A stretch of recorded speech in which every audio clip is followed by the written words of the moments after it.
नमस्कार दोस्तों, स्वागत है आपका हमारे चैनल वाउ इलेक्ट्रिकल में। और आज हम समझने वाले हैं कि पैरेलल रजिस्टर किस तरह से वर्क करता है और उसकी इक्वेशन के बारे में भी आज ही हम जान लेंगे। तो चलिए शुरू करते हैं। तो सबसे पहले तो हम जान लें कि पैरेलल रजिस्टर जब भी आप यूज़ करते हैं तो voltage drop across all the register in a parallel circuit is same. Okay, तो वोल्टेज सभी का कितना होगा, सेम ही होगा और करंट सभी में डिफरेंट होगा। ओके, तो वो भी हम जान लेते हैं। Register are said to be connected together in parallel when both of their terminal are respectively connected to each terminal of the register और रजिस्टर। तो उसे भी हम देखते हैं सर्किट में किस तरह से होता है। तो यहाँ पर सिंपल आप फिगर देख सकते हैं कि R1 R2 R3 and R up to सॉन पैरेलल में कनेक्टेड है और इसका इक्विवेलेंट कुछ इस तरह से मिलता है। तो ये इक्विवेलेंट किस तरह से ये आया, इसके बारे में भी हम आज ही जान लेंगे। तो चलिए उसे फाइंड करते हैं। ओके, तो यहाँ पर हमने अपना एक बोर्ड ले लिया है और यहाँ पर हम सबसे पहले तो अपनी पेन ले लेते हैं और उसका वाइट कलर ले देते हैं। तो सबसे पहले तो हम सर्किट ड्रॉ करेंगे। तो यहाँ पर हमने सबसे पहले रजिस्टर ड्रॉ किया, उसके बाद हमने दूसरा रजिस्टर ड्रॉ किया। ये हम 3 रजिस्टर के द्वारा समझेंगे। ओके, और यहाँ पर हमने इसे बैटरी में कनेक्ट कर लिया। यहाँ पर हमारे बैटरी के plus and minus V volt की बैटरी है। रेजिस्टेंस R1, ये है R2 और यहाँ पर है R3। ओके, और ये सभी कनेक्टेड हो गए क्योंकि कंडक्टर में जब भी इलेक्ट्रॉन फ्लो हो गए तब सारे कंडक्टर कनेक्टेड हो गए। यहाँ से हमारा करंट I फ्लो हुआ। ओके, और यहाँ से हमारा करंट क्या आया, I ही आया। यहाँ पर हमारा करंट क्या था, R1 में हमारा करंट था I1, R2 में हमारा करंट था I2 और R3 में हमारा करंट था I3। ओके, तो जब भी हम वोल्टेज अप्लाइड करेंगे, डीसी वोल्टेज अप्लाइड करेंगे पैरेलल सर्किट में, तो आपको पता ही है सबसे पहले तो R इज इक्वल टू हम क्या लिख सकते हैं, V/I। और आपको पता ही है कि पैरेलल सर्किट में वोल्टेज कैसे होते, सेम होते। तो V is equal to V1 is equal to V2 is equal to V3। और V1 V2 V3 क्या है, V1 वोल्टेज है R1 के, V2 वोल्टेज है R2 के और V3 वोल्टेज है R3 के। ओके, तो यहाँ पर आप देख सकते हैं कुछ इस तरह से वोल्टेज हो गए। बट करंट क्या है, current I is equal to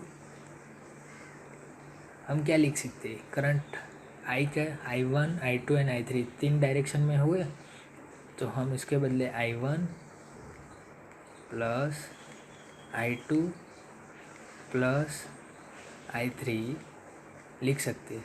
अब हमारे पास ये है, क्या है, ये है। यहाँ पर हम I के बदले क्या लिख सकते हैं, I is equal to V/R रख सकते हैं। तो इसके बदले I1 is equal to V/R1, I2 is equal to V/R2 and I3 is equal to V/R3। Okay, ये हम लिख सकते हैं क्योंकि पैरेलल में करंट डिफरेंट होते हैं और वोल्टेज सेम होते हैं। तो हम यहाँ पर I के बदले क्या लिख सकते हैं, यहाँ पर आप देख सकते हैं I is equal to V/R, I1 is equal to V/R1, I2 is equal to V/R2 plus I3 is equal to V/R3। Okay, तो अब हम यहाँ से V कॉमन लेते हैं और देख लेते हैं क्या आता है। तो V/R is equal to V आप कॉमन ले तो 1/R1 plus 1/R2 plus 1/R3।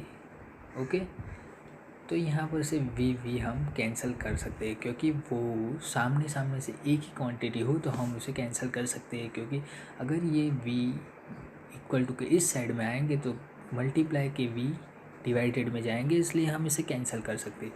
तो हमारे पास क्या बचा, तो 1/r is equal to 1/r1 plus 1/r2 plus 1/r3।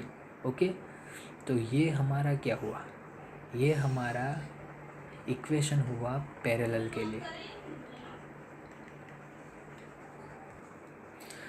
तो ये हमारा इक्वेशन हुआ पैरेलल के लिए, और हम इसे और किस तरह से लिख सकते हैं।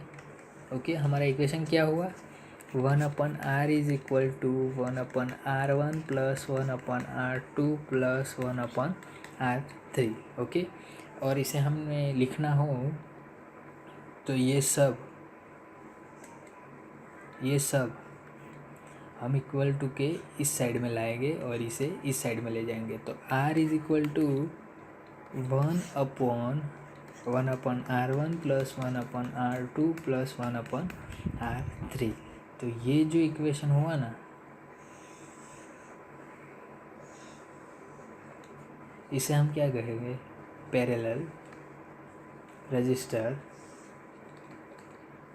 इक्वेशन। इसकी मदद से हम पैरेलल में जो भी रजिस्टर होते हैं इसकी वैल्यू फाइंड कर सकते हैं। ओके, फाइंड कर सकते हैं, और बहुत जगह पे ये यूज़ होता है। आगे एग्जांपल लाएंगे, हम एग्जांपल लाएंगे जिसकी मदद से आप इजीली किस तरह से पैरेलल रजिस्टर और सीरीज़ रजिस्टर का यूज़ करते हैं वो आप जान सकते हैं। And thank you for watching, and like share subscriber. अगर वीडियो अच्छा लगा हो तो कमेंट कीजिए कैसा लगा। अगर आपको भी कोई चीज़ नहीं आती हो उसके बारे में भी आपको कमेंट करना हो तो कमेंट कर दीजिए। Thank you.